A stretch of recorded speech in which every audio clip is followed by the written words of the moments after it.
Aujourd'hui, je vais vous raconter l'histoire fascinante de Vénus, l'une des figures les plus importantes de la mythologie romaine. Vénus est connue comme la déesse de l'amour, de la beauté, de la sexualité, de la fertilité et du printemps, et elle est équivalente à Aphrodite dans la mythologie grecque. Son histoire est façonnée par sa naissance, ses aventures amoureuses, ses mariages et ses enfants. Il existe deux récits mythologiques différents sur la naissance de Vénus.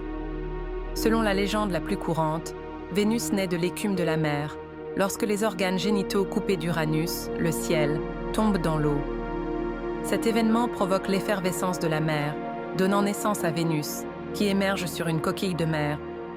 Une autre légende affirme que Vénus est la fille de Jupiter, Zeus, et de Dionée. Cette histoire souligne la place et le statut de Vénus parmi les dieux. Les deux récits symbolisent la beauté et le charme de Vénus. Vénus est grandement respectée en tant que déesse de la beauté et de l'amour.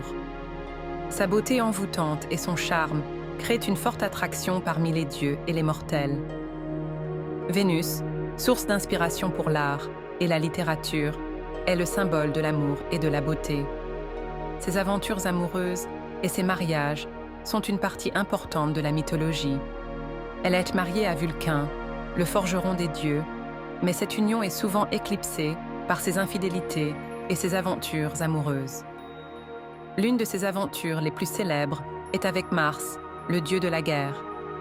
Cet amour interdit cause un grand scandale parmi les dieux, et de cette relation naissent Harmonia, Deimos, la peur, et Phobos, la panique. Vénus a également une relation avec un berger mortel nommé Anchise, de laquelle naît le grand héros Énée. Énée est considéré comme l'un des fondateurs légendaires de Rome. Vénus a de nombreux enfants, qui sont généralement des dieux et des héros importants. Parmi les plus connus figurent Cupidon, Eros, le dieu de l'amour, qui apporte l'amour dans les cœurs des dieux et des humains avec ses flèches. Énée, qui arrive à Rome après la guerre de Troie, et est considéré comme un des fondateurs de la ville, et Harmonia, symbole de l'harmonie et de la paix, né de sa relation avec Mars. De nombreux temples et lieux sacrés sont dédiés à Vénus. Le temple de Vénus Génitrix à Rome est l'un des plus célèbres. Divers festivals et rituels étaient également organisés en l'honneur de Vénus. Lors de ces festivals, on lui offrait des prières, des offrandes, et on la célébrait comme le symbole de la beauté et de l'amour. Vénus n'est pas seulement une déesse de l'amour pour Rome, mais elle est aussi une figure protectrice importante. En tant que mère d'Énée, le fondateur légendaire de Rome, Vénus a un lien profond avec les origines de la ville.